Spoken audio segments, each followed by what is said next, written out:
Moi boa tarde. Darvos as grazas en nome do Foro Social da Mariña a todas as persoas que nos acompañades hoxe nesta actividade.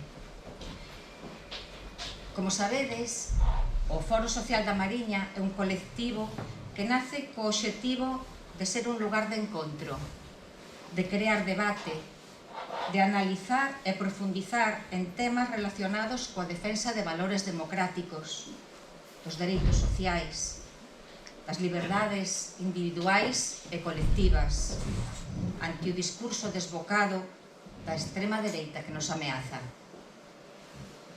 Así, leva programando palestras con temáticas variadas por diferentes vilas da comarca. Dereitos sociais, alimentación, enerxía, feminismo, sanidade, racismo, vivenda. Actualmente estáse a desenvolver un ciclo sobre memoria democrática. A primeira delas foi en Foz, verdugos invisíveis de vítimas coñecidas. Despois, en San Cibrao, tecedoras da memoria, desenterrando historias nas fosas franquistas de Galicia. Feira en Viveiro, da República ao golpe de 1936. Hoxe, polo tanto, estamos na cuarta. A represión franquista contra as mulleres. Síntome enormemente afortunada de presentarvos a relatora que temos hoxe aquí, Montse Fajardo. Tiven o prazer de escoitala no ano 2018 aquí en Ribadeo, presentando o libro Invisibles. Co relato de 8 mulleres pretendemos acabar coa invisibilidade dos seus maltratadores. Dicías. Aí estamos. Por dar unhas pinceladas ao seu extenso currículo, Montse Fajardo é licenciada en Ciencias Políticas e da Administración e máster en Dereito das Administracións e Institucións Públicas, aínda que a súa traxectoria profesional está vinculada ao xornalismo, especializándose en memoria histórica e feminismo. Ela defínese xornalista e escritora. Tras traballar en distintos xornais, entre 2014 e 2021 coordinou o equipo do programa A Memoria das Mulleres, promovida pola Concellería de Patrimonio Histórico do Concello de Pontevedra. E entre o 2021 e o 2023 foi técnica de memoria histórica na Diputación de Pontevedra. Actualmente é colaboradora habitual do faladoiro radiofónico de Radio Arosa Cadena Ser e de Nós Diario. Forma parte da directiva da Iniciativa Galega pola Memoria, da Asociación de Escritoras en Lingua Galega e tamén do Centro de Documentación en Igualdade e Feminismos do Consello de Cultura Galega. Autora de libros como Matriarcas, mulleres en pé de vida, Un cesto de mazás, Memorias das vítimas do 36 e do tempo que veu, Invisibles, O escalón de Ulises, A vida incerta, que é a biografía de Virxinia Pereira, Rotas, as mulleres que o franquismo agochou en Compostela, e a súa última obra, Caídas, achegamento ao patronato de protección a la mujer en Galicia. Todos eles centrados na recuperación da memoria das mulleres.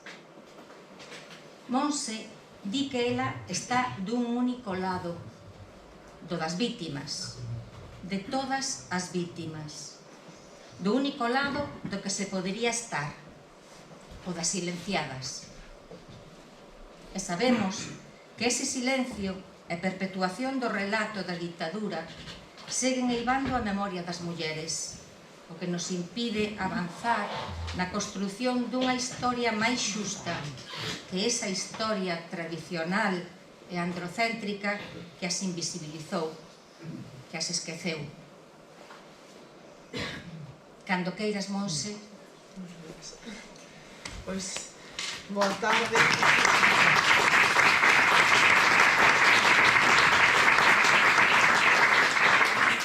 Pois moitísimas grazas pola presentación cariñosa, moitísimas grazas ao Foro Social da Mariña, sobre todo a Xusto, por todas as xestións para terme aquí, que ademais, como son un desastre de muller, tiñamos outra data que eu xa tiña comprometida e hai pouco lle dixen, non, que ese día teño que ir a Coruña e, bueno, montei aí un pouco gorda e el soubo arranxar, así que moitas grazas e de novo mil perdóns pola miña mala cabeza.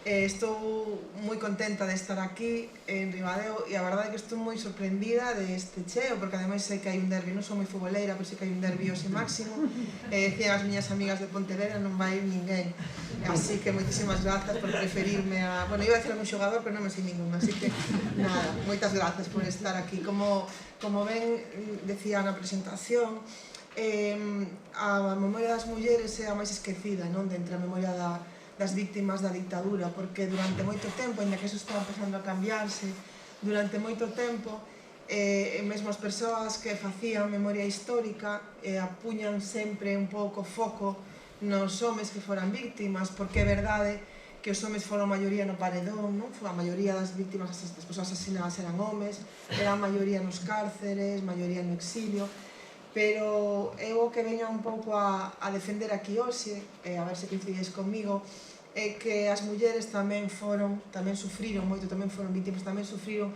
moito a dictadura, porque non só houve mulleres en todas esas, como veremos, en todas as categorías das que falei, sino que ademais, como sabedes, o franquismo ideou para elas castigos especialmente sexistas, como a rapa do pelo, como a tatuaxe da pel, como a inxesta obrigada de aceite de rícino, que é verdade que houve algún home que padeceu, pero foi sobre todo nomeadamente pois castigos feitos para as mulleres, que non só afectaban a aquelas que se significaran política ou sindicalmente, senón que tamén afectaron a moitas mulleres polo simple feito de estar emparentadas con homes perseguidos. Así que hoxe a miña intención é traervos o rostro dunhas poucas como homenaxe a todas, as que coñezo pero non caberían neste momentiño que estaremos aquí xuntos, tamén as que nunca rescataremos porque non quedou memoria xa delas.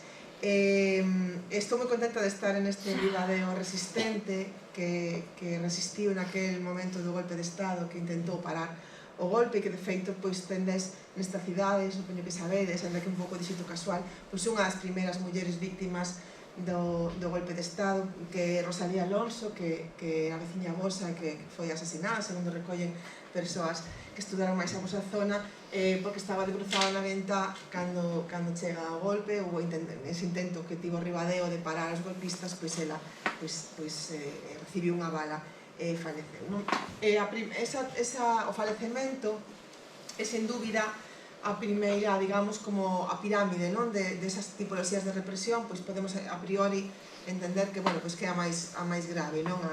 O asasinato e o fusilamento, o asasinato chega de dúas formas, non? A través do fusilamento ou a través do que se coñece como paseos. Cal era a diferencia? Que o fusilamento normalmente iba precedido pois dunha parodia de xuízo, e digo parodia de xuízo porque non o podemos entender como os xuízos que hai agora en día, que ti tes unha persoa que ten un abogado, unha abogada, que hai un xurado, un xuíz, máis ou menos. Nestes casos, a maioría das persoas que foron condenadas a morte en consellos de guerra xa tiñan un pouco como a sentenza de antemán, daba igual o que puideran decir. Na vosa provincia, que teñamos constancia, por ese método, digamos, do fusilamento, hai unha muller, que a foto é malísima porque era super pequena, pero, bueno, quise entrarla igual, que se chamaba Consuelo Alonso, que era apodada la comunista, que 7 días despois da toma de Teruel, polo tanto, en decembro do 37, segundo o seu Consello de Guerra, pois ela estaba, digamos, lallándose dos avances dos golpistas, estaba celebrando cada avance do bando republicano e entón é denunciada por profesar esas ideas. Ela era vendedora de xornais, entón aproveitaba un pouco esa tarefa para comentar os avances das tropas republicanas, que sabedes que nesta Galiza tomada no propio verano 37 polos golpistas, pois xa non hubo guerra civil como tal, aquí xa hubo represión, porque eso, cae Tui finais de xullo, en agosto xa toda Galicia xa tomada polos golpistas, por lo tanto non hai esa idea de guerra como podemos ter de dous bandos enfrontándose, non? Con que sexa, non? Con armas, senón que aquí toman xa o poder nese verán e empeza xa o que a represión, entón está totalmente prohibido calquera loa, non, ao bando republicano. Ela é denunciada por propagar ideas republicanas, por escoitar radios clandestinas, por profesar as súas ideas en definitiva, e é fusilada o 13 de maio do 38, no que moitos historiadores desta zona consideran un castigo exemplarizante para quen ousara realizar comentarios despectivos contra as tropas sublevadas.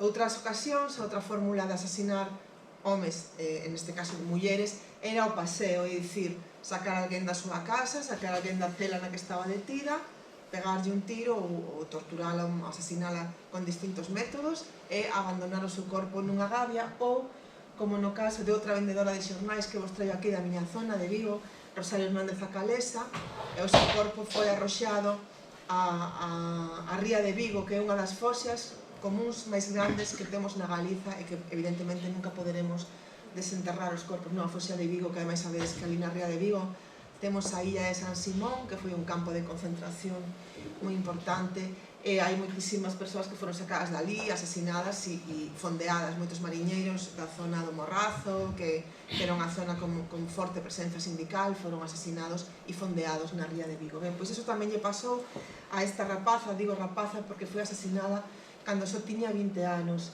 Rosario militaba nas xuventudes socialistas unificadas, que sabedes que era unha fusión de xuventudes comunistas e socialistas.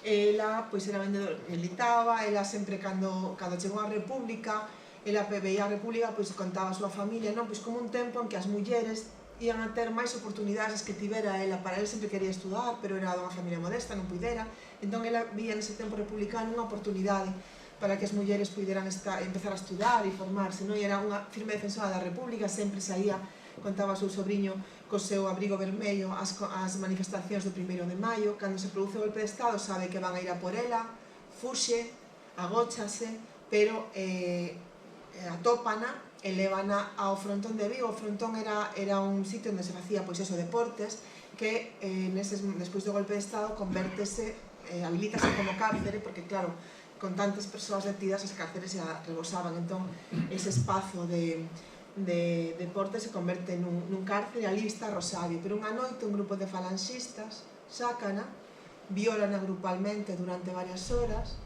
cortanlle os peitos, átana a unha taua de asalo peixe e tiran o seu corpo mutilado á foxa da ría de Vigo. Eu cando vou aos institutos poño esa foto desa nena, casi, e conto esta historia, claro, sempre lles digo, diredes vos, por que sabes ti que a violaron, que lle cortaron os peitos, que ataron a unha plancha desas das conserveiras para asar o peixe, se ela nunca volveu a contar. E eu sempre lles conto que sabemos isto porque os seus asesinos, que logo foron, en moitos casos, concelleiros, alcaldes, próceres de Vigo, durante a dictadura gabáronse, presumiron polas tabernas de Vigo de facerlle todo iso, de como berraba, de como se queixaba, do que lle fixeran a aquela roja, por iso sabemos o que lles pasou.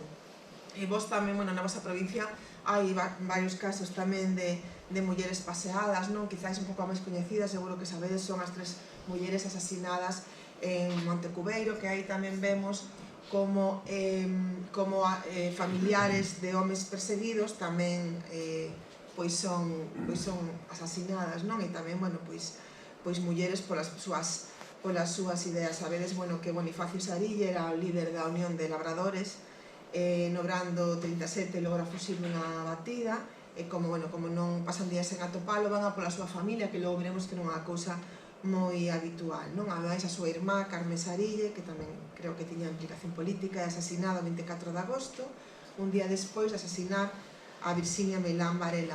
E aínda haberá unha terceira víctima, Manuela Graña Ricó, que era unha das poucas mulleres que naquel tempo da República se empezaba a dar mítins, a participar, bueno, empezábamos as mulleres aínda a participar na vida política e sindical, porque aínda non tiveramos tempo. Ela, sabemos que dera algún mítin do 1º de maio, e, bueno, é asesinada como son asasinados os seus irmáns Manuel e Xosé Graña Rico. Hai mulleres asasinadas polas súas ideas, pero unha das cousas que diferencian o asasinato, a represión contra as mulleres da represión contra os homes é que a razón pola que foron asasinadas a meirande parte das mulleres asasinadas na Galiza despois do golpe de Estado foi por ser solidarias con os perseguidos. Non foi polas súas ideas, sino que foi como castigo polo seu intento, bueno, aquí tendes a foto de Carmen Sarille, polo seu intento de salvar a vida de homes que estaban en perigo, non? Por exemplo, esa muller que ve, bueno, aí é unha nena todavía, pero quise entrar esa foto porque está coa súa familia, que ve desde blanco, en pé, chamábase Evangelina Jasso, e foi asesinada en Alameda de Tui o 24 de abril do ano 1937. Antes, após o golpe de Estado, mataran ao seu home, José Alonso Negro, o seu pai, que vedes aí sentado, que se chamaba Enrique Jasso, a seu irmán, que nesa foto é ainda un pequeno, esa foto de los anos 20, que se chamaba tamén Enrique, e ela, lonxe de arredarse, logo de quedar viúva, logo de quedar sen pai e sen irmán, lonxe de arredarse, como querían os fascistas, converte a súa casa en acubillo para outros homes que estaban fuxindo da barbarie, como, por exemplo, os irmáns Eduardo Rogelio e Fernández Miniño, ou, por exemplo, José Alonso, non, perdón, Emilio Saavedra, José Alonso era o seu home. Ben, atópana con homes, delatada, saben que está acubillando homes, e asesinada na Alameda de Tui, fusilada despois de ser torturada o 24 de abril del 37, como vos decía. E o mismo pasa con unha veciña da miña vila, Josefa Barreiro, que é esa foto, que deixa dos nenos, como vedes, moi pequenos. Esa foto foi tomada uns meses antes do seu asasinato, fusilada o 19 de marzo do 37, o día da súa onomástica, ela chamase Josefa, Vila García, por ter agochado na súa casa da Torre, que é unha parroquia, un lugar da miña vila, de Vila García, tiña agochado a un compañeiro seu do sindicato da CNT, os dous están afiliados a CNT, o meu avó tamén está afiliado a CNT con eles, asasina, o sea, ela agocha a Urbano Tarrío, a seu compañeiro, porque pensa que o van matar, descúbreno ali mesmo na súa casa, o matan a ela levan a presa e logo é asasinada. Conta a memoria oral de Vila García que tiveron que asasinala sentada porque xa das malleiras xa non se tiña en pé, non? Tamén hai unha historia de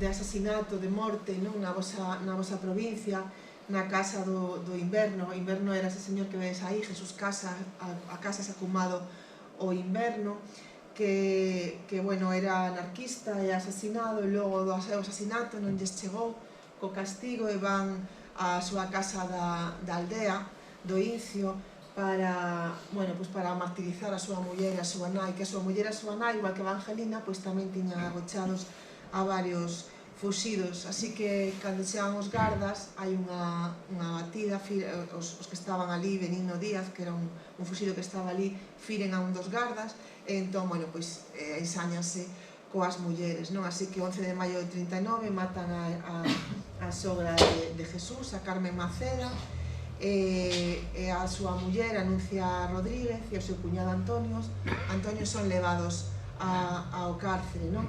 A Anuncia, que é esa muller que vedes aí na esquina, é condenada a pena de morte, que logo é conmutada a 30 anos, pero dá igual, porque morre no cárcere na prisión de Lugo no ano 1941, porque tamén as condicións no que as mulleres, igual que os homes, vivían nos cárceres, fixo que moitas delas morreran.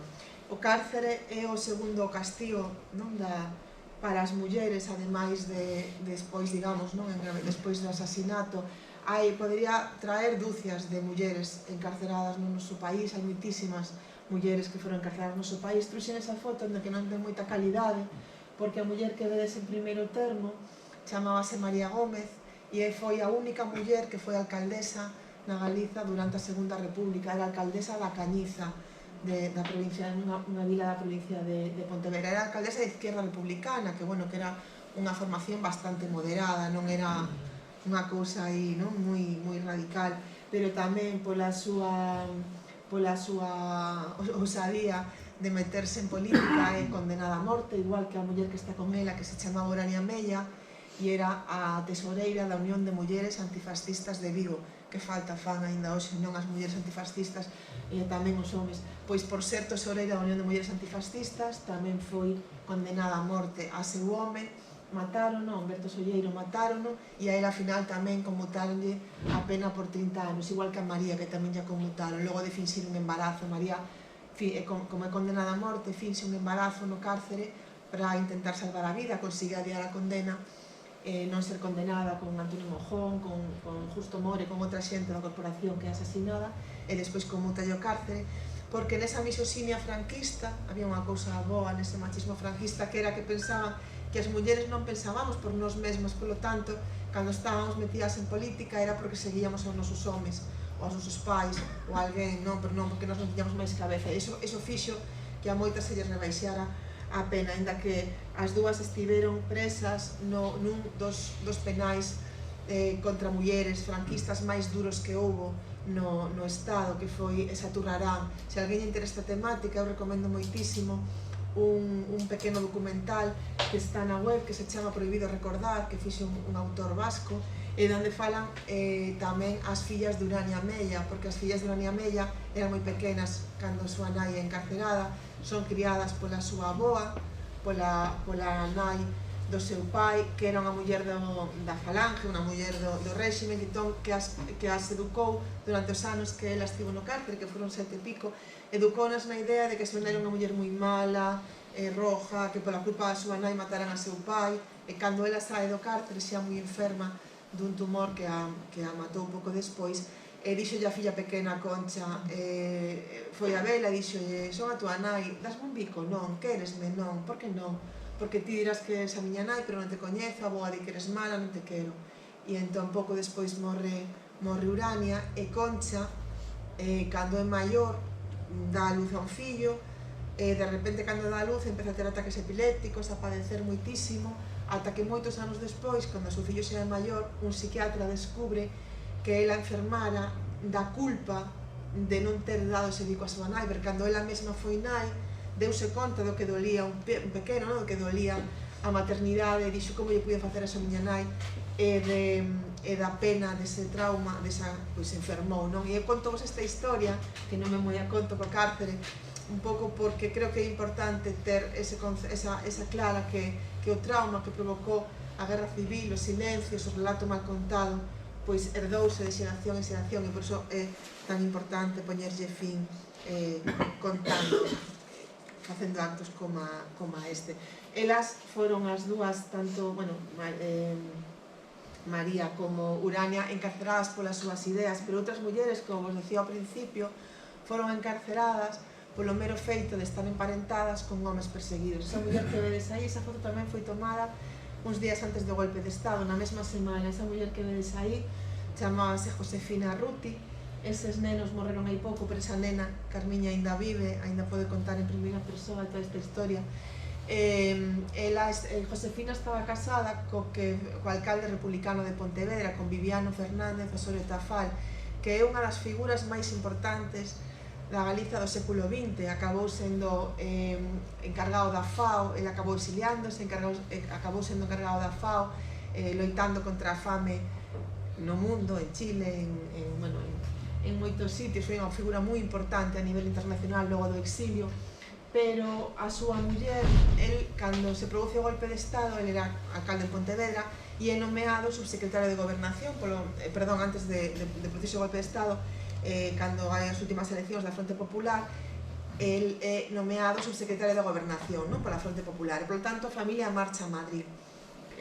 O que pasa que neses primeiros días de xullo do ano 36, en xuño xa do 36, o neno pequeno está enfermo, entón veñen Josefina cos 3 pequenos para Galicia, para que estar con neno e tal, e el dille: este fin de semana non podo, di Viviano, esta fin de semana non podo ir contigo a Galicia porque van a vir Castelao, Anxir Casal, María Miramontes a entregar o Estatuto de Autonomía que acaba de refrendar o pobo galego o 28 de xuño de 36, eu teño que quedar porque o día 15 van entregalo aquí nas Cortes e despois xa na semana seguinte xa vou. Pero ese sábado sabemos que, por desgraza, se produce o golpe de Estado, polo tanto Viviano non pode regresar a Pontevedra. Como non pode vir a Pontevedra Viviano, encarcelan a Josefina, primeiro durante 18 meses no cárcere no cárcere provincial, na audiencia en Pontevedra, e despois determinan un arresto domiciliario na súa casa ata a fin da guerra, despois de 18 meses, que ademais afecta a eses tres que vedes aí, que consideraban un perigo grandísimo para Franco.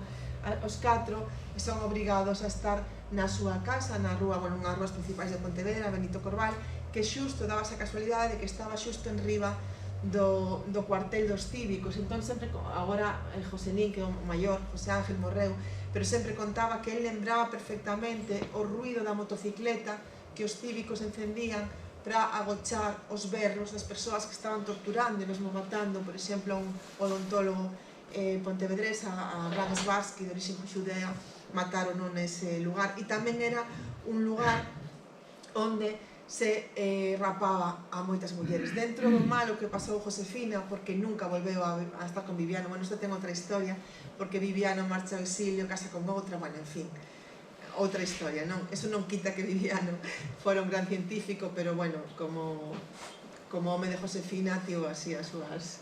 Entón, nada, porque logo ademais volve nos anos 80, ainda vive ela e el volve con outra muller, pasea por Pontevedra, isto para Josefina é como moi traumático, non sei, outra historia, pero ela queda soa para sempre. Pero ainda tivo un pouco, cando estivo detida, a sorte de que non lle puxeron unha man enriba, non? Que foi unha cousa que si lle pasou a outras mulleres. Falábamos ao principio de que moitas mulleres que foron detidas, ademais, que foron ou non sendo detidas, iban á súa casa e foron rapadas, non?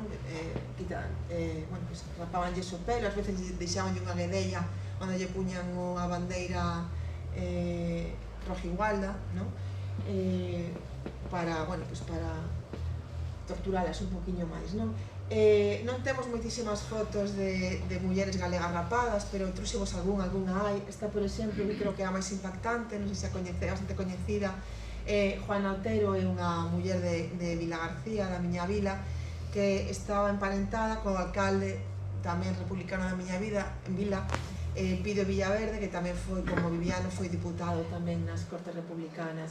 Outra foto tamén esta é de Elsa Humil, que aí sabedes que ten un poquinho de pelo, que era unha rapaza de Marín, que foi rapada pola ideoloxía da súa familia, e tan pronto lle saio o pelo fai esta foto, porque ela tiña doble nacionalidade, era española e era americana por parte do seu pai, entón fai esta foto para marchar para América, non?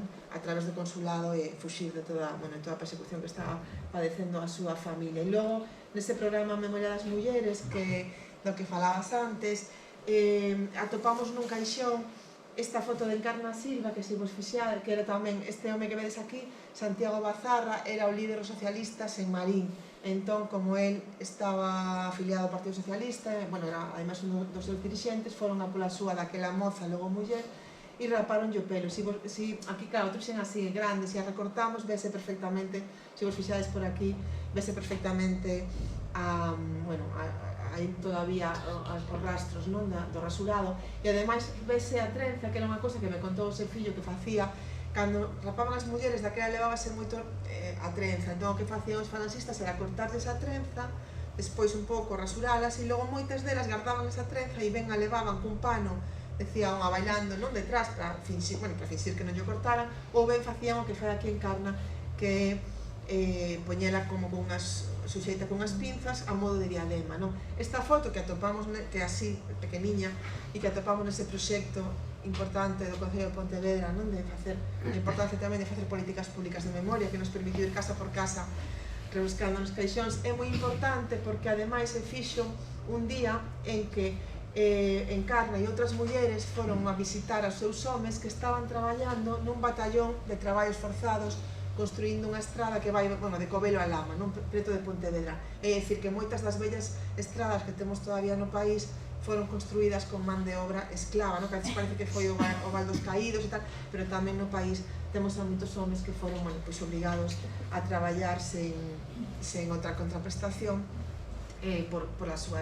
polas súas ideas. E esta foto atopeina en outra en outro proxecto, que foi ese proxecto da Deputación de Pontevedra, que durou nos pouco porque volveu a recuperar o Partido Popular, a Deputación e chao que teve Departamento de Memoria.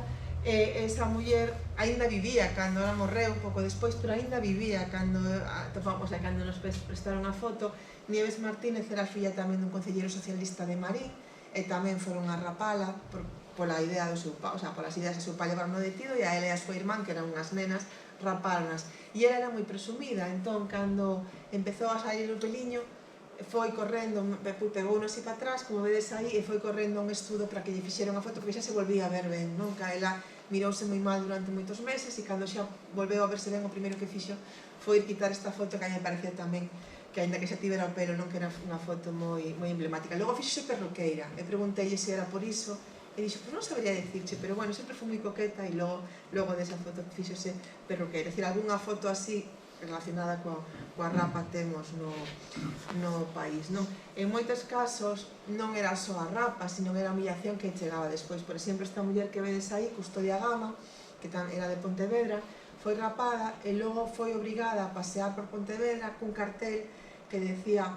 comunista, roja, non? Colgada, paseada de, bueno, pois non sei se coñeces Pontevedra, pero dende a Igrexa da Peregrina ata a Praza do Concello, bueno, así unha fila, unha vez, outra vez, e ela contou pouco daquel tempo, pero con ela foi rapada outra muller, a Aurelia, que sempre contaba que xente que antón te atopabas comprando pan e era xente que te saudaba normal, mirabas como de repente, como naquela escena final da Lingua das Bolboretas, tirábanos mondas de laranxa, mondas de plátano, insultábanos, ás veces porque pensaban como os golpistas, e ás veces, pois como, creo que é brutal, non? Esa escena final de Manolo Rivas, ás veces como na escena da película, un pouco para afastarse, pero claro, era durísimo ver a persoas coas que estabas convivindo, pois ter ese comportamento. Custodia, fixeronlle, torturárona, rapárona, obrigaron a pasear, porque ela era irmán dos irmáns Gama, de Faustino, de Manuel, que era concelleiro da candidatura Obreiro Agraria, entón ela, a súa irmán Manuel, o atopan enseguida e o deteñen, pero o seu irmán Tino non eran quen de encontralo, entón torturábana para ver se ela delataba o seu paradoiro. Ela non o delatou, entón foron a pola moza de Tino, Estrella Pintos, que tamén foi unha imaxe rescatada na memoria das mulleres do Concello de Pontevedra. Aí vedes a Tino Gama e a súa moza Estrella Portela no 1º de maio anterior ao golpe de Estado, que tamén eran moi novos, non? Bueno, pois, como non podían con Custodia, foron a por Estrella, rapárona, tatuáronlle a cruz da Igrexa Católica na fronte para que soubera ben as ideas que tiña que quedarlle claras, e o seu pai tivo que pagar unha multa importantísima para liberala. Ela non dixo onde estaba Tino, pero a Tino precisamente o tiña agochado o avó de Estrella, porque o avó cuidaba os xardíns, o pazo dun señor con cartos de Madrid, que como estábamos coa guerra e tal, non podía vir. Entón dixo, non te preocupes, que ao pazo del non van a atreverse a entrar. Entón deixamos ali a Tino, e ti de cando en vez coa excusa de vir a verme a min, vas a levarlle comida e tal. Entón cando ela despois de sair do cárcere foi a velo, e ela mirou así, non? Tatuada, rapada, tatuada, magullada, dixo, non vou a deixar que che fagan dano, máis nin a ti nin a miñas irmáns. Entregouse ao cura de Lérez, porque era moi bo, e dixo que se se entregaba, dixo ya non ia pasar nada, e fusilaron o 28 de decembro, o Día dos Santos Inocentes, porque outra cousa non era. Aos poucos meses morreu Estrella. O seu parte médico dixo que morreu dunha doenza pulmonar. A súa familia decía que morreu da mágoa de que, por salvala ela, ao seu mozo fora asesinado. E pasounos unha cousa moi, non sei se dicir bonita, pero moi emotiva para nós no Concello de Pontevedra neste proxecto, porque fomos a entrevistar a súa sobriña, que foi a que nos cedeu esta foto. Cando fomos a entrevistar a súa sobriña, estaba moi enferma de cancro.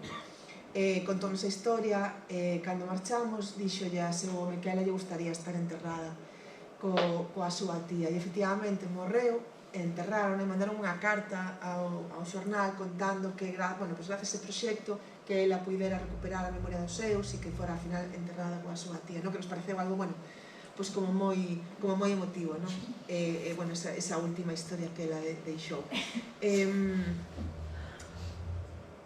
Ás veces os castigos eran tan, digamos, ambiente de terror era tal que moitas mulleres perderon a cordura. a Custodia e Tino tiñan outra irmá, bueno, tiñan outra irmá que tamén estivo detido, tiñan outra irmá que se chamaba Adelina. A familia Gama tiña moitos, o que se chamaba ultramarinos daquelas na vila, non? Tiñan tendas, e ela tiña unha tenda na praza de San José de Pontevedra, e sempre toda a xente a Memorial Gardou que sempre fiaba a xente que non tiña, que era moi boa comerciante, tiña seu home, tiña unha filla e 2 fillos. E claro, cando empezaron a pasar todas esas cousas coa súa familia, o seu home meteu nun barco e pumba rumbo a Argentina co posto e tira para Argentina. E claro, deixou atrás a súa tenda, a súa filla, os seus fillos, o seu home, e foi tal o impacto que toleou no barco. E cando puxo un pé en Argentina tiveron que ingresala durante 3 anos nun sanatorio mental. Logo recuperouse, co tempo o seu home foi a Argentina a vela, logo ela veu algunha vez, estivala con ela, logo ela veu unha vez a Galicia, pero bueno, nunca volveu a sentarse aquí, non? Pero esa presión acabou pois provocándolle doenzas que logo volveremos a eso porque pasou moito. Ás veces facían ademais castigos como moi humillantes, non? Por esta foto xa é moi posterior, dos anos 70, finais dos 60, pero aí vedes a Josefa Garrido, que era a nai dun sindicalista de Cambados, Castor Cordal, que tamén fuxiu despois do golpe pola súa implicación, sabía que iban a ir a por ele, entón como a él non podían collelo, foron a súa casa, e ele tiña 2 irmás, Pastora e Cándida, temos a foto de Pastora moitos anos despois, que daquela tiñan 19 e 20 anos, e elas eran a alegría das festas ali en Cormillón, en Cambados, tocaban a pandeireta, bailaban a xota como ninguén, bailaban a gaita, eran alegrías das festas, pero claro, naquele agosto do 36, que se tinxira de sangue, non estaban para festas, e cando foron as festas da vila, da parroquia, quedaron na casa, pero foron os falanxistas a por elas, sacaronas da cama, obligaronas a espirse, e levaronas ao campo da festa, e obligaronas totalmente núas, sen ninguna prenda de roupa, obligaronas a bailar nun baile macabro, unha tocando pandeireta e outra bailando a xota, non? Logo colleron a seu irmán, foi asasinado e tirado a unha foxa de Curro que despois se recuperaron os seus restos, con outro rapaz, Ramón Barreiro, que era xornalista. Ramón tamén fuxiu a monte e non daban con el, sempre se conta lá na miña terra, en Arousa, que un día estaba no monte Siradella e plantaban esa tricolor republicana no monte, e cando subían a Siradella xa estaban Xiabre noutro monte noutra punta da comarca, e tiñaos enrabietados porque non eran capaces de ir a por ela, así que foron a casa dos seus pais, ele estaba solteiro, era tamén moi novo, e colleron a señora Encarnación e ao señor Nicanor, este Ramón, unha foto de Ramón, colleron ao señor Nicanor, denle unha malleira que nunca máis volveu a camiñar ben, quedou coxo para toda a vida, partironlle as pernas, e despois eles tiñan viñas ali de Albariño, unha zona de Albariño, entón tiñan un sulfato con cal para darlle, para tratar as viñas, entón obligaron o señor Nicanor a bebelo, que case o matan, e despois colleron ese mesmo líquido, botaronlle por riba a señora Encarnación para rapala, entroulle nos ollos e deixaron a cega de por vida. Ademais violaron toda a cuadrilla de homes que foron ali, incluídos o seu xenro, o home da súa filla, porque era o xefe dos falanxistas, e incluído o cura da parroquia, non? Moitas mulleres nunca contaron das agresións sexuais, pero Encarnación sempre contou. Encarnación, ademais, tiña un fillo no bando franquista, que era o que lle tocaba na Galiza, e a muller do seu fillo era a que lle levaba comida a Ramón, non? E dixolle, ai Rita, dille a Ramón que non se entregue, que máis mal non nos poden facer. Pero claro, Ramón, con todo o que lle fixeran a súa nai, dixo, como non vou entregar? Entregouse, tiveron no Pazo en Cambados, cando vai esa festa de Albariño, pois ali foi un lugar tamén de torturas, en Fefiñáns, e entón cada día cortaban un dedo e mandaban a súa nai cunha nota que decía, por agora sigo vivo, e contarmos que estiveron detidos con el, que lle dicían, ti non eras xornalista, pois escribe agora sin un dedo, e entón cada día mandaban a súa nai un dedo del, con por agora sigo vivo. Cando deixaron de chegar dedos, a súa nai soubo que o mataran, e morreu sin saber onde estaba el, pero anos despois a familia de Castor Cordal, que uns veciños miraran como se enterraban, pois contoulles, non? Onde estaban e puderon recuperar os restos tanto de Castor como del.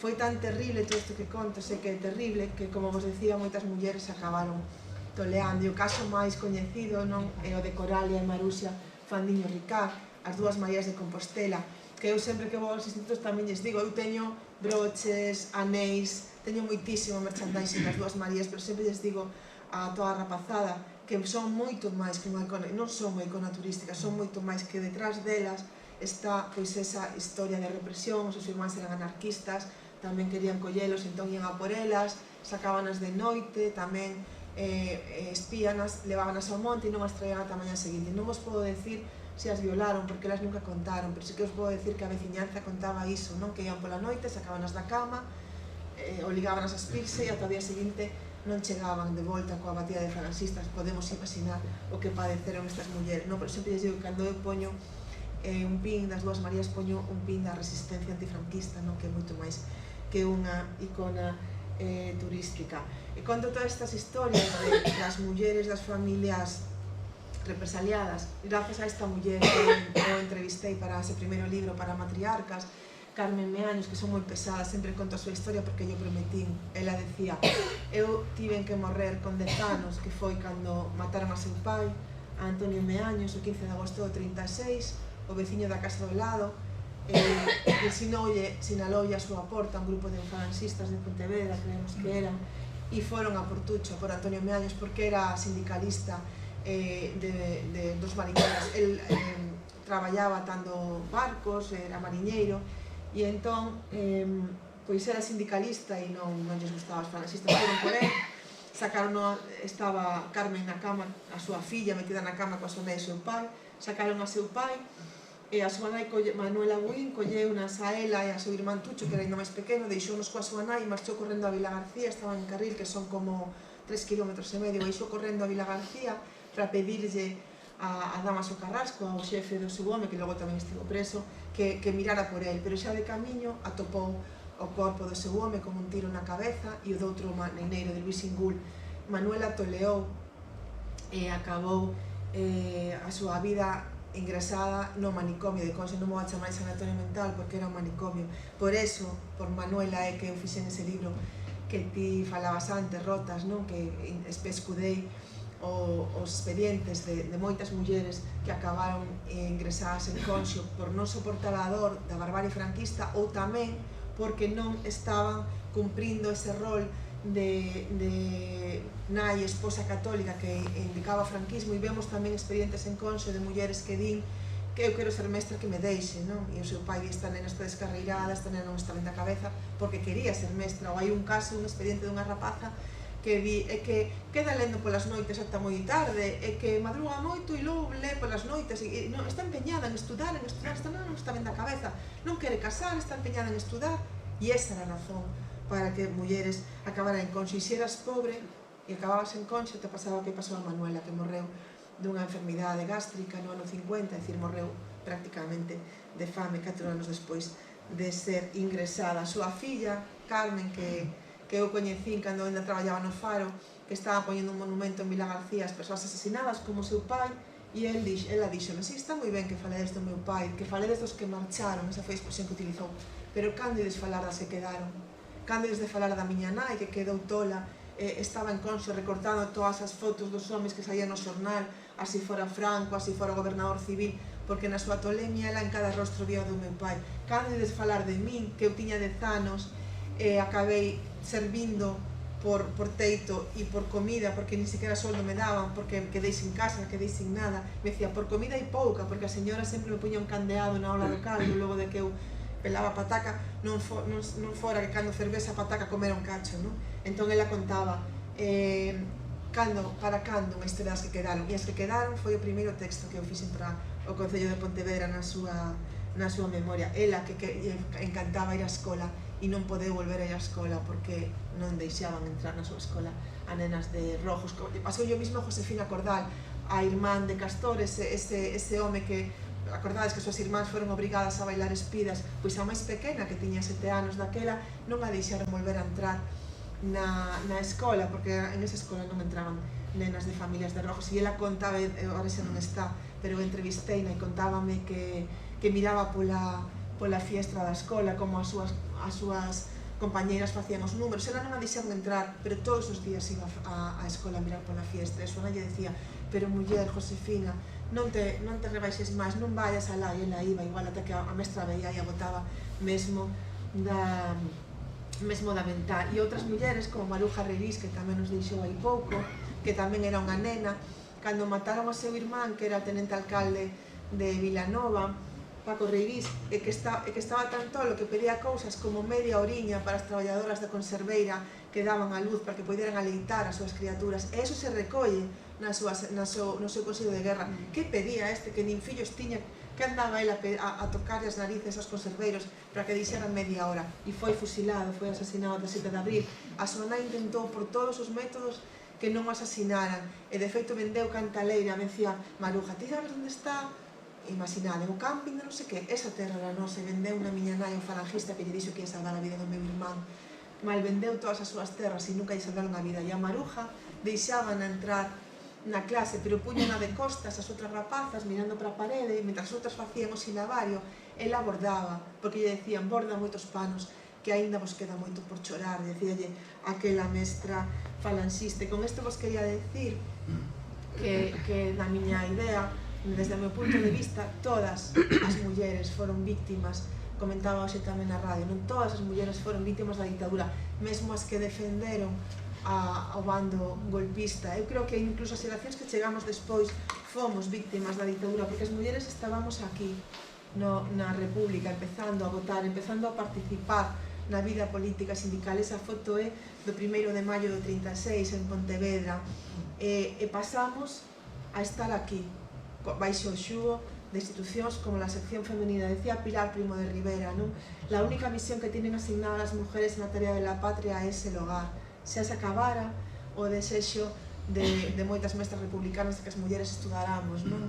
Como a vosa Manuela Barreiro, que tendes aquí a pioneira, a primeira galega que sabedes que tivo bacharelato, a primeira galega matriculada na Universidade de Santiago. Pois xa se acabou, se acabaron as Manuelas Barreiro, ahora había que ser nai e esposa, e chegou a tal punto esa represión que non sei se moitas persoas que estáis aquí, eu dende logo comentábamoslo antes no café, coñecín esta historia, levo máis de 2 décadas facendo memoria, e coñecín esta historia hai 5 ou 6 anos, o que era o Patronato de Protección a la Mujer, que era unha institución franquista que dende o ano 41 ata o ano 85, polo tanto rematando a primeira maioría de Felipe González, iba a decir socialista, pero chamar socialista Felipe González igual non ten moito rigor, a primeira maioría de Felipe González seguía funcionando. E como funcionaba? Pois era unha institución que gobernaban os próceres das vilas e as súas mulleres, que podían meter presas, privar de liberdade a mulleres en institucións religiosas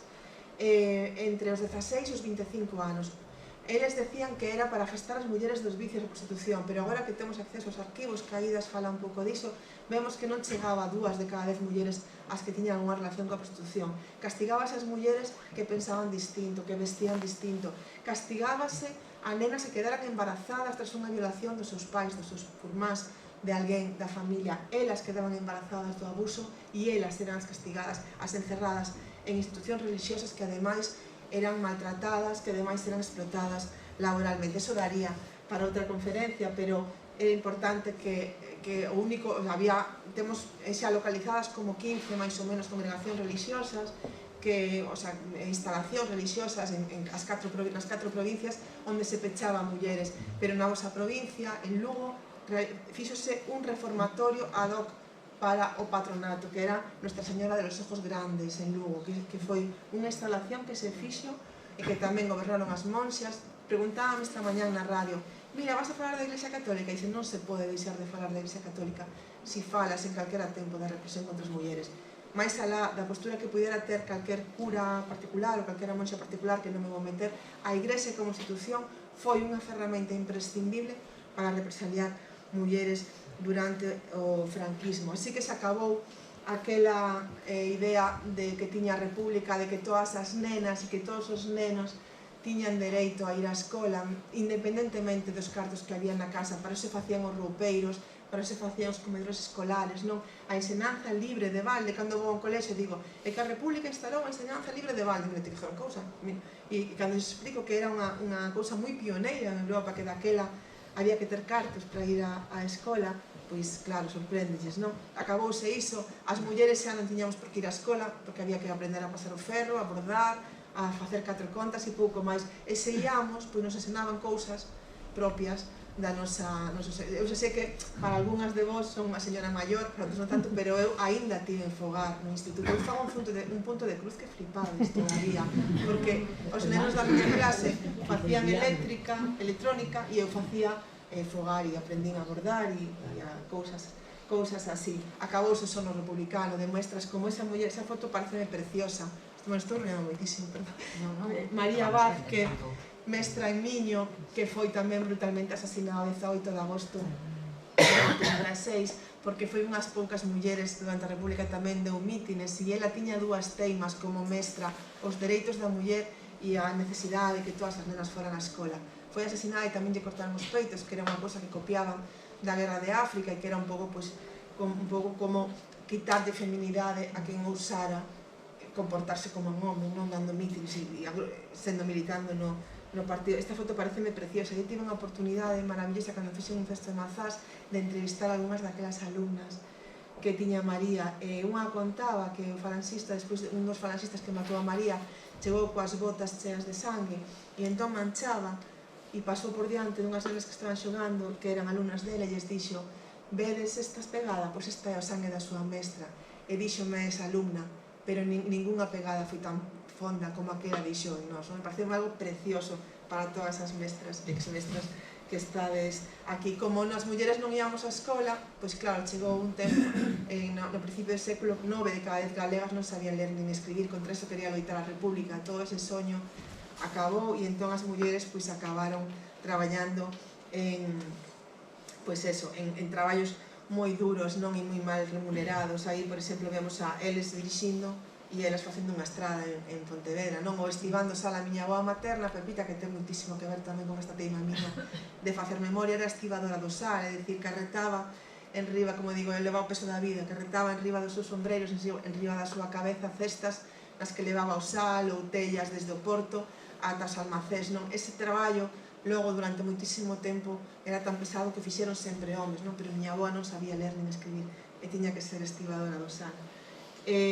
Malia todo iso, vou rematando, as mulleres foron resistentes e foron solidarias. Podía traer moitísimos exemplos de mulleres solidarias, pero aí tendes a Ernestina Otero, que trouxena porque ela durante a República foi a directora da Escola Normal de Pontevedra, é dicir, o sitio onde durante a República se intentou formar a mestres e as mestras para que esas novas escolas que creou a República estiveran dotadas de persoas que realmente tivesen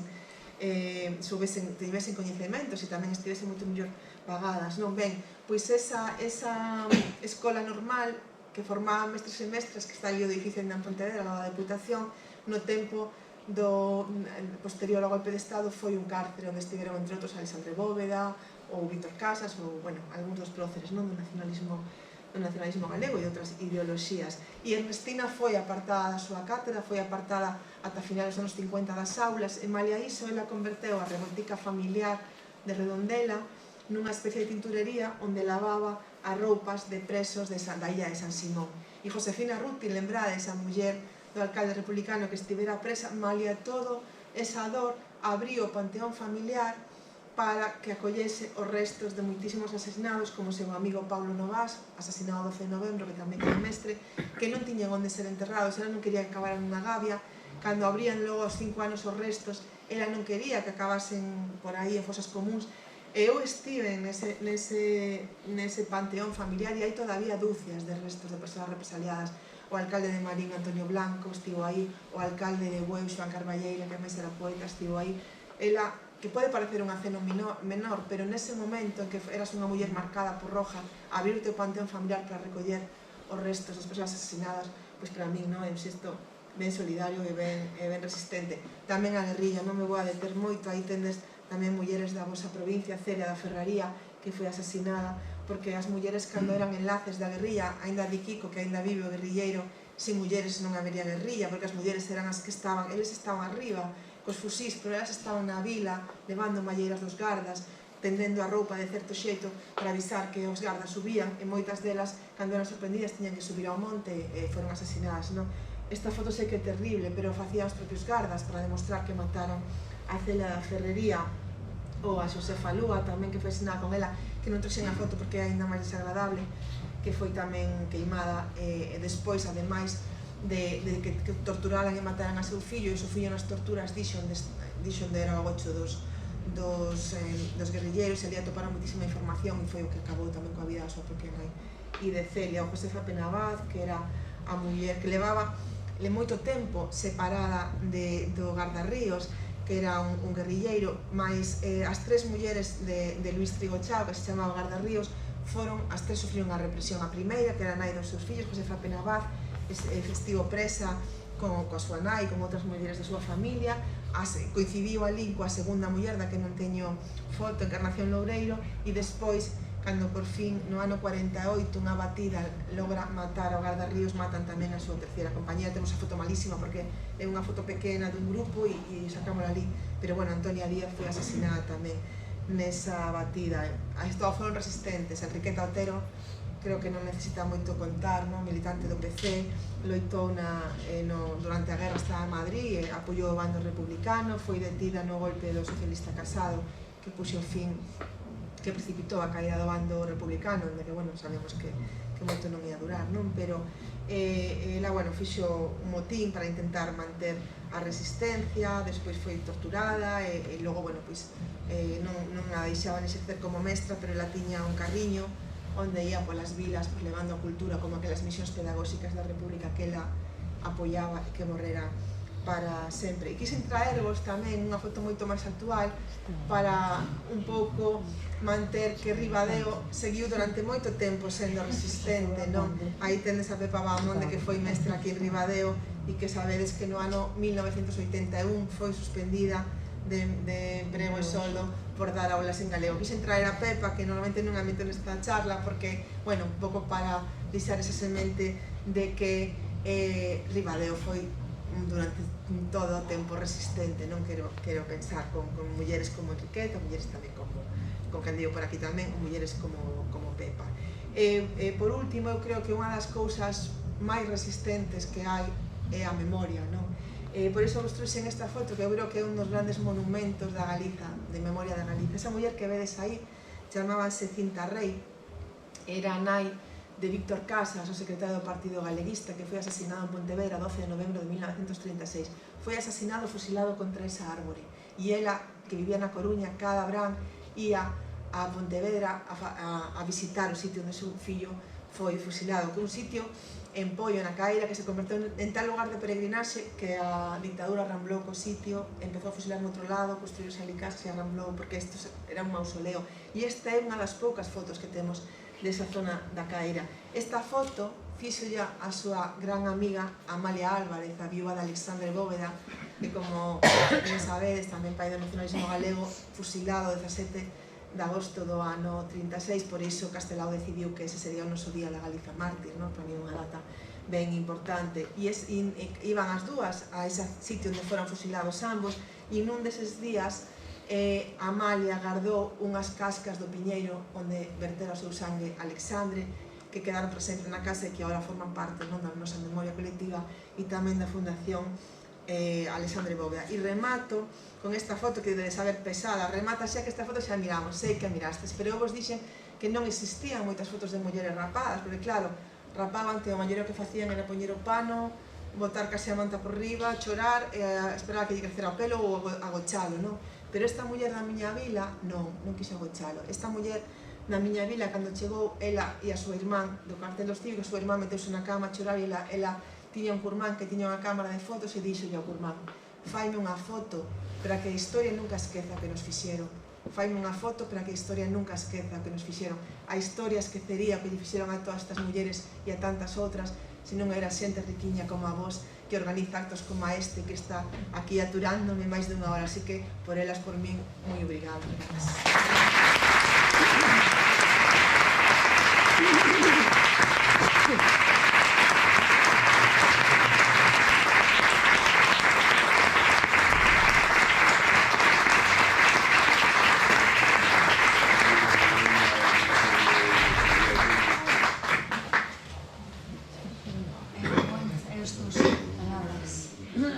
Pero moitas de vos, moitos de seguramente tedes alguna pregunta, alguna dúbida, algún comentario.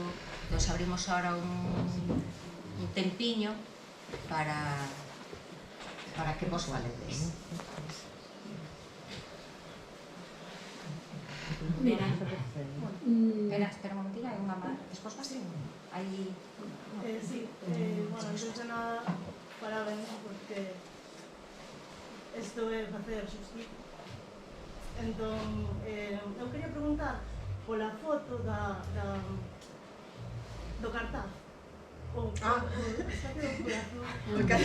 Casi nos creamos. No, sí, porque chamou a atención. Sí, Sagrado Corazón, aí está. Non sei que vínculo con... É un detente, bueno, Sí, é un pouco así. Bueno, esa fixa que o conte el, que foi un símbolo que eu dixen, a máis dixen nun WhatsApp así, que mal rollo me dá que o meu nome este con ese símbolo. E claro, eu dicíame, se quedei así un pouco, porque o cartaz me parece boísimo, pero dixen, ostra, que mal rollo, aí con esas cores, bueno, perdón. Con ese Sagrado Corazón de Jesús, en vos confío, non? Que, bueno, que era un símbolo. Explica ti o que significaba o Sagrado Corazón. Que paraba as balas dos rojos. Ese cartaz está feito por os carteristas do foro social, varios, non hai un só. Evidentemente, como todo cartaz, persigue anunciar e que sexa sacativo, por un lado, primeira cuestión. Entendo que esa función a cumple. Sí, ves que desapercibido non pasou. Esa é a primeira cuestión. Como vedes, ten un título, a represión franquista contra os miñeres, o que xa denota de que vai a ser o contido e a trama da conferencia. E, por outro lado, parecenos oportuno incorporar, neste caso, un escapulario da época que contextualiza, axuda a contextualizar, e, por outro lado, apunta tamén a un dos poderes fácticos que temos aquí, a Iglesia, a religión, o fanatismo religioso, a donde pode levar unha comisión de atrocidades, non? E neste caso, con respecto a muller, obviamente, porque se construían naquela época arquetipos de como tiña que ser unha muller. Xa ven máis ou menos explicado, explícitamente na intervención de Moxe. Esa é a razón de ser o cartaz. Penso que é moi noble, moi leal aos principios de verdade e justificación. Sí. Eu tamén lle dixen que é mal rollo entre as cosas, la Margarita española e pues, me decía, oxe, se non era, si me parece boísimo, pero era un rollo de busca, non que ayuda. A veces tenho unha anécdota porque eu formo parte da directiva da Iniciativa Galega pola Memoria, que somos unha panda de rojos que nos echan de todas partes. Pero hai, non lembro, pero como 3 ou 4 anos, o Concello de Vigo, dirixido polo Partido Socialista, por Abel Caballero, decidiu facer un Sagrado Corazón xigante, así como, claro, nos empezamos a contar nos medios que significaba o Sagrado Corazón, que paraba as balas dos rojos, que era un símbolo super pobre, que máis al lado das creencias de cada quen, pero era un símbolo super vinculado coa represión franquista e co bando, non? A máis asocian que levaban o Sagrado Corazón, non? Os do bando golpista porque paraban as balas. Entón era así como un símbolo total da represión, non? E o señor Abel, misteriosa, bueno, non sei, le dio unha mentolera e quería hacer un Sagrado Corazón, bueno, creo que vai facer un Sagrado Corazón de mármore xigante. Claro, na iniciativa mandamos cartas e tal, e nos dicía que éramos unos despegados, pero que ten un simbolismo moi claro o Sagrado Corazón, é dicir, non é como San Nicolás ou San Pito Pato, non, o Sagrado Corazón, Santa Rita, non, é moi simbólico. Entón eu tamén lle dixen, non, que mal rollo. Pero bueno, me parece, o sea, dixen, o cartaz parece moi maravilloso, pero que yuyu. Bueno, pero isto era un detente, non? Isto bordaban as mulleres para os soldados nacionalistas. Claro. Para que deter as balas, os soldados levábanlo colgado, non? Porque Dios estaba dese bando. E bordaban as mulleres, precisamente. Bueno, eu non quería facer ninguna pregunta, solamente darche as gracias por esta charla tan amena, que cada vez, personalmente, me refiero, me ponen máis do final. É dicir, que me costou moito traballo escoitar estes relatos, non? Pero quería manifestar aquí, como acto de xusticia, xa que falache de todas estas mulleres que, verdad, que estuveron aí na resistencia, e como fixeches referencia ao que pasara en Ribadeo, eu mesma tuve unha tía avoa que foi sometida a varias sesións de aceite de recibo con 13 anos, Quería relatar non, porque aquí hai moita xente de Ribadeo que saberá isto que vou contar agora, non? Pero en Ribadeo había dúas nenas que logo foron, claro, dúas mulleres que se chamaron Marcela e Morena, eran irmás, e fusilaron a seu pai cando eran moi pequenas. Foi un dos desaparecidos en Mondoñedo, foi un dos fusilados en Mondoñedo que nunca máis se recuperou o corpo, non? Bueno, pois estas mulleres tiñan súa mãe, obviamente quedou viúva e quedou marcada en Ribadeo, de tal xeito que cada vez que os nacionais conquistaban unha plaza, como dicían, se entraban en Bilbao ou en calquera cidade, pois esa outra xente de Ribadeo, os nacionais, non? Baixaban polo muelle de o que chamamos o muelle novo, baixaban desde o centro da vila hasta o muelle de Porcillán, que era onde vivía esta muller con as súas fillas, e facían unha sentada insultándola e tal. Bueno, a persecución foi terrible, claro, a represión que esta muller sufriu. Pero, durante a guerra, estou falando do 38, 39, cando eran apresados aqueles barcos no mar Cantábrico, que trataban de levar fuxidos a Francia e as costas de Inglaterra, viñan, algúns desos barcos viñan ao porto de Ribadeo, onde pasaban 3 ou 4 días antes de que esos homes fosen ingresados ao campo de concentración de Arnao. En eses 3 ou 4 días, eses homes non recibían ningún alimento, ni siquiera agua. Pois esta muller, que tenía que estar temblando, sabedora desto, baixou desde a súa casa de Porcillán ao porto, que estaba ali ao lado, colleu un caldeiro de zinc, encheulo de auga ali na fonte, e atreveuse a entrar ela sola con un cazo do caldo, ela sola no barco para darlles de beber a estes homes. Entón eu quería aquí, como acto de justicia, rememorar a esta muller, que era a Crisha, chamábase a Crisha, e a estas dúas fillas, que Marcela e Morena, que foron últimas de meus pais, contemporáneos deles, e bueno, que non quería deixar pasar estas grandes heroicidades, entre outros feitos. Era eso. Non sabes o nome dela, non? Me sabe como. Pois creo que se chamaba María. Tería que enterarme, porque ahora as dúas fillas morreron xa. Pero podo enterar, Interesame moitísimo, verdad? Pois podo enterar. Moi ben, sí. moi agradecida, non coñecía esta historia. Para nada, estou moi agradecida. Unha pregunta, la sección femenina hizo una serie de, teóricamente, prácticamente a todos los represaliados, a los hijos les metieron en colegios, teóricamente. Centros de reeducación, hablando por un tema. ¿Aquí hubo realmente esos colegios o no? Eu a verdade é que non coñezo esa fórmula, máis ben ao contrario de, non, máis aquí en Galicia, máis ben ao contrario de que non entraban. Eu recordo, por exemplo, xusto onde viven os meus pais en Vila García, había un comedor escolar, onde está, o sea, un comedor non escolar, un comedor de caridade, onde estaba prohibida a entrada de nenas, non?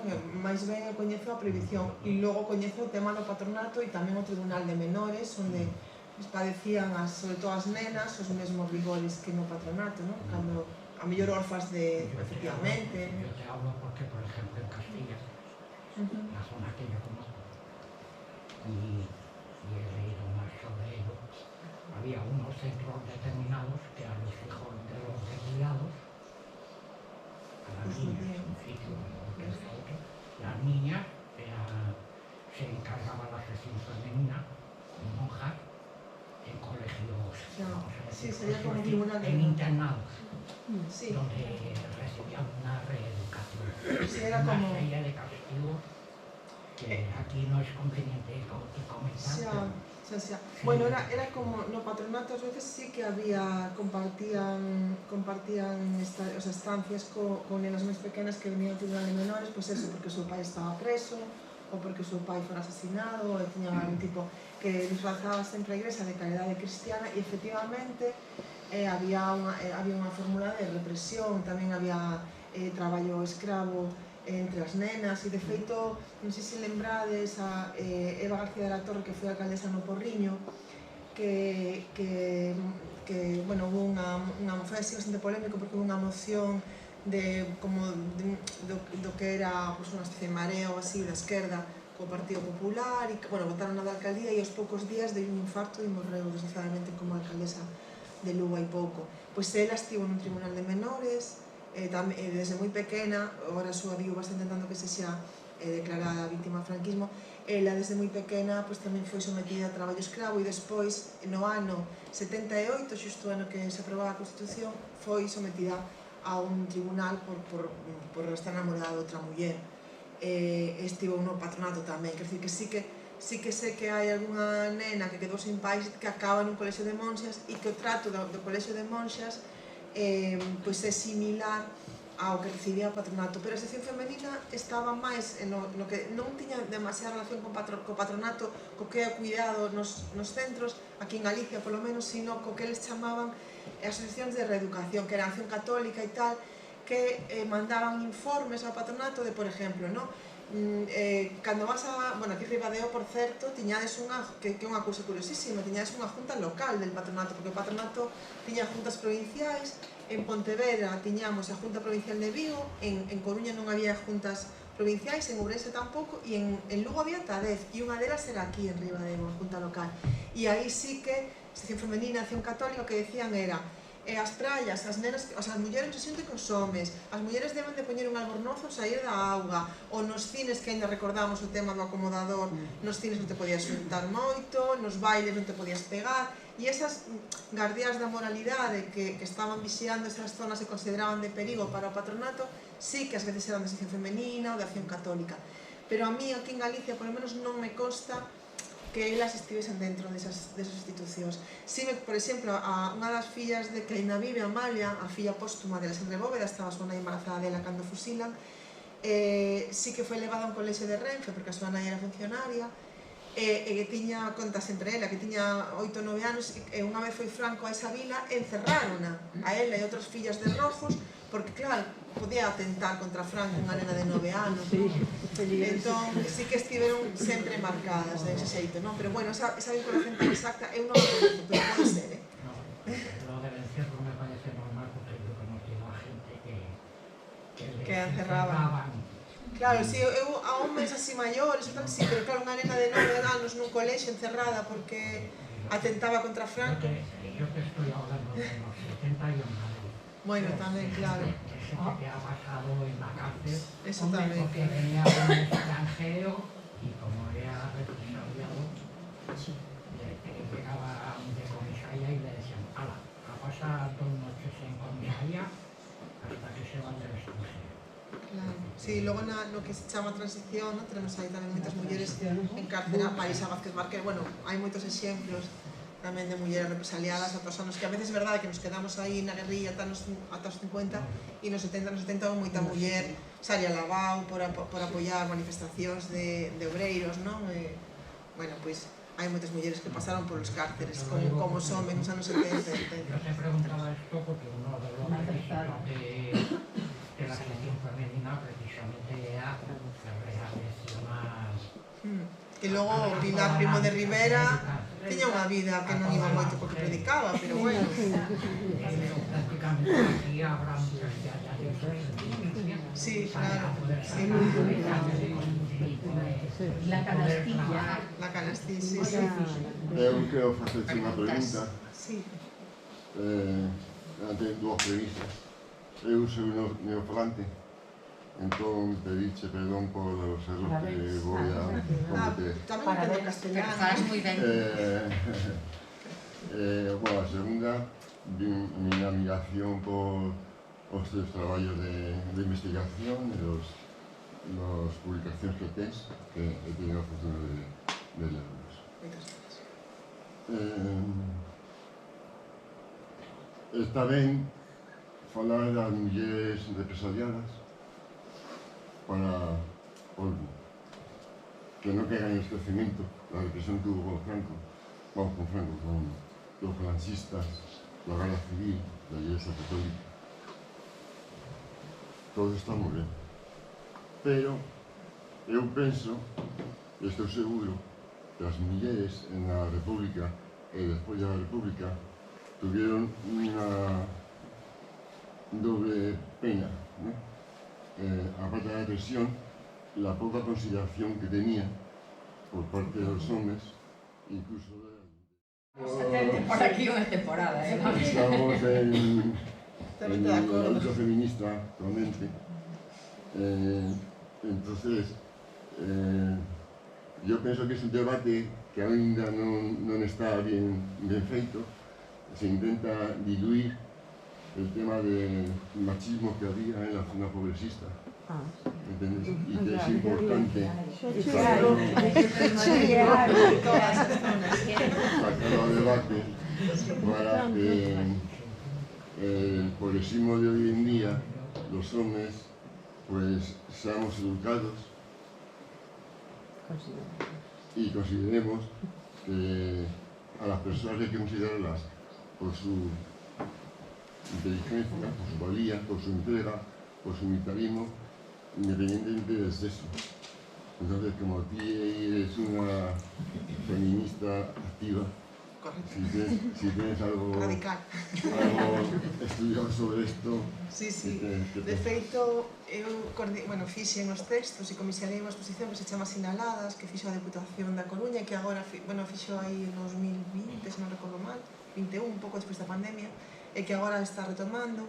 E ali falo precisamente, chamase Sinaladas ahorita as mulleres no século XX, e teño unha charla tamén, meño outro día dalas, falo nos institutos, e falo precisamente diso, non? De como todas as agrupacións, o Partido Galeguista, a verdade que aproba a igualdade de home e de muller, pero cando se constitúe a agrupación republicana femenina e se fai un acto para presentar a agrupación republicana femenina e a súa directiva fala un home, Luis Peña, as mulleres non falan.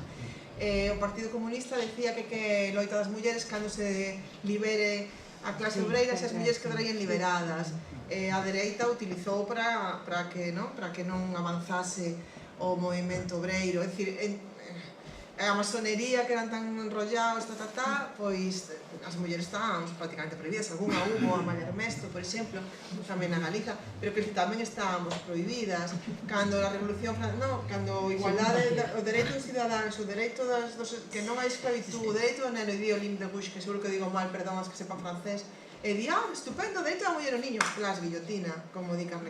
Quero dicir, efectivamente, o sea, dereito dos homes, dereito dos nenos, dereito dos cidadáns, dereito dos esclavos, que guai, dereito da muller, guillotina. Quero dicir que efectivamente nós sempre temos dun amigo meu, os homes levamos unha tarxeta VIP no peto de atrás do pantalón que vai abrindo portas e non somos conscientes de que vos as abrides a man, non? Pois eu creo que fagades esta reflexión de que efectivamente nós temos obstáculos mesmo dos nosos compañeiros de militancia progresista, nacionalista, de esquerdas, ou que sexan de esquerdas, pois agradecese tamén que se faga esa reflexión que comparto profundamente. Solo hai que mirar ainda hoxe en día cantas líderes temos, cantas presidentes da Xunta, cantas presidentes do Estado, incluso cantas alcaldesas comparado con alcaldes, non? O sea, que queda moita loita, pero é moi dar. Simplemente unha curiosidade.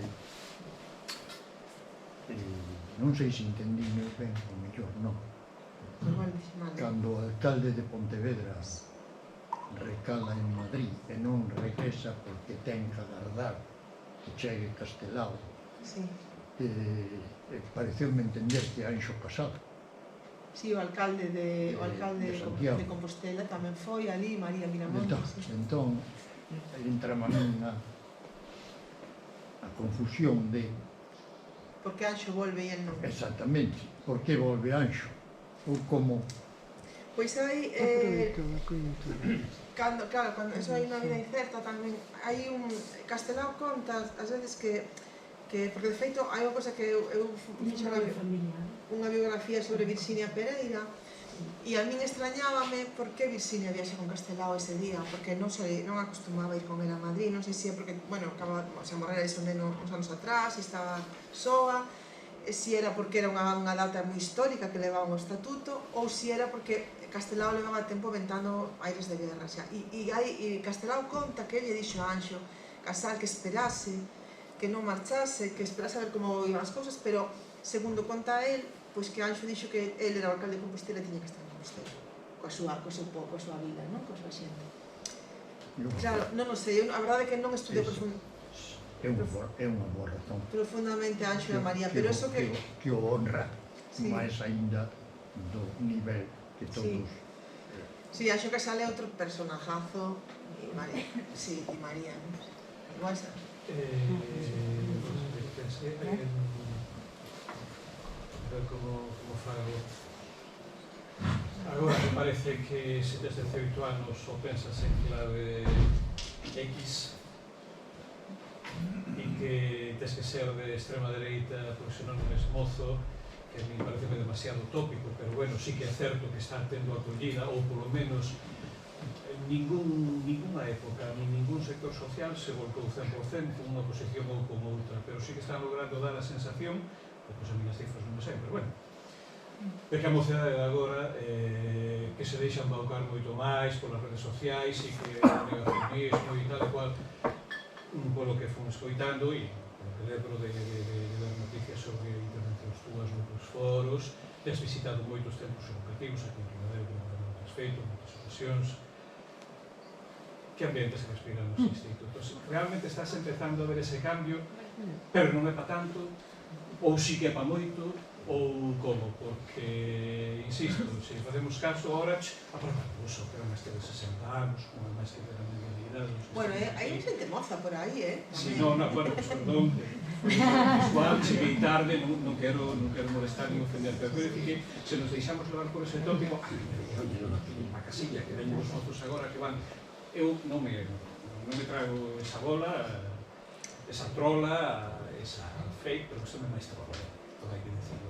Como ves o ambiente a nivel de ensino para seguir traballando e de que modo se que hai que cambiar algunha actitude ou digo actitude para enviar a mesma mensaxe, como ves o? Claro, bueno, eso é opinión, claro, pero eu creo ser optimista, a verdade que eu as clases empezo a ver banderitas españolas na muñeca e me entra así, isto está grabado, bueno, da igual, e me entra así un mal rollo que tanta banderita española e aparte hai unha cosa que vexo clarísima, isto claro é opinión, pero que é a vinculación total de esa ultradereita, ese fascismo con machismo, non? É dicir, a rapazada, o sea, é unha cousa intrínseca, non sei cando decimos que o máis contra a ultradereita é o feminismo, a revolución será feminista, eu teño clarísimo, non? Pero eu tamén, o sea, hai, efectivamente, eu creo que tampouco é culpa da rapazada o feito, eu creo que durante moito tempo hubo un intento, dende un punto de vista mantenta, de despolitizalo todo. Claro, son politóloga, e a mí cando alguén di non politicéis o 8M, non politicéis o cosa é non vincular a intereses partidistas, pero claro, empezamos a quitar todo o contido ideolóxico das aulas. Eu cando vou a unha aula é porque hai unha profesora ou un profesor normalmente que me chaman, que pelexan porque alguén me deixe unha hora que non sei de matemáticas nunca, porque igual non saben, igual nos xisan na compra se un día perden matemáticas. E hai un intento de despolitizarlo todo. Entón, claro, non estamos formando cidadanía, eu creo, que aprenda a pensar o que debata sobre as ideas. Eu cando vou ali, agora estou facendo, por exemplo, un proxecto de igualdade, e claro, cando vamos ali, pois está con o mismo. Ahora, los niños se sienten desprotegidos, bueno, todo xira en torno a tal. E eu cando me sinto con eles, e cando razonas con eles e con elas, eu vexo esperanza. O que pasa que, claro, que ou os damos que son todos eso, ou que están todos con as redes e non razonan, ou que tal. É verdade que nos grupos sempre hai 2 ou 3, normalmente non é por nada, pero homes con ideas así bastante cafres. Pero tamén hai unha ou dous, normalmente mulleres, acompañadas tamén con algún rapaz, que dan o debate en determinadas cuestións, como por exemplo o machismo. Entón eu quero ser optimista, porque Eu creo que en todas, eu tamén tiña amigos que eran máis de dereita, quero ser optimista. A ver, non esta cousa ben, eso tamén é verdade, e a min dame un pouco de medo, porque agora parece que o contestatario é ser de dereita, é ser de ultradereita. Claro, porque como moitas das nais dos pais, ao mellor da miña xeración, non? Que poden ter agora, que podemos ter rapazadas, non teño, pero en edad adolescente, somos máis rojerillas, feministas, non? A miña xeración somos máis feministas e tal, e o contestatario, eu vexo con nenos das miñas amigas, e o contestatario é ser machista, ou decir que me encanta Vox, ou decir como mola Milei, ou como mola Trump. É como un proceso de matar ao pai, non? De ese contexto, o sea, que parece que agora o rebelde e o revolucionario é ser facha. Claro, a mí, eu creo que eso tamén está un pouco, que é como o cultivo de non ter sementado memoria, de non... Eu quero pensar que se ten unha rapazada lle contas o que se facía coas mulleres cos homens, o sea, como se asesinaba xente, como se rapaba xente. Eu creo que a maior parte da poboación, eu quero pensar que a xente que vota determinadas opcións políticas, quero pensar que é máis por ignorancia que por maldade, porque, de verdade, o sea, quero pensar que hai moi pouca xente que pode avalar algo así. Non o sei, entón, a mellor é unha estupidez, pero eu creo que facer memoria nas aulas, que facer políticas públicas de memoria, que non é solamente un acto de xustiza co pasado, é unha ferramenta para mellorar a democracia futura, para darlles valores ás novas xeracións. Eu, cando, a veces me din, cando vas a clase, quedan supercaladas, supercalados, superimpactadas, son super respetuosas con este tema. Sempre hai algún que ri cando ve unha rapada, pero é o menos, non? Porque eu creo que hai que contarles o que pasou a historia, porque xa non é esa manida de que senón non se repite, pero di Julián Casanova, o historiador, que a historia non se repite, pero rima, e últimamente está rimando moito, e a min dame medo, pero quero ter esperanza nas novas xeracións, porque eu creo na humanidade, e quero pensar que a xente, que estas cousas, ao final, non sei, non quero pensar que a maior parte da humanidade as consideren aceptables, non? Dame medo, porque eu vexo demasiadas similitudes con tempos pasados agora mesmo, pero quero pensar que desta, non sei, que desta volta conseguiremos que non pasen, non? Quero pensar. Estou un pouco cansada de perder, de que sempre perdamos esta guerra, non? A ver se desta guerra contra o fascismo desta volta gañamos, non sei. Pero bueno, vendo este auditorio cheo, eu creo que hai esperanza. Moitas gracias.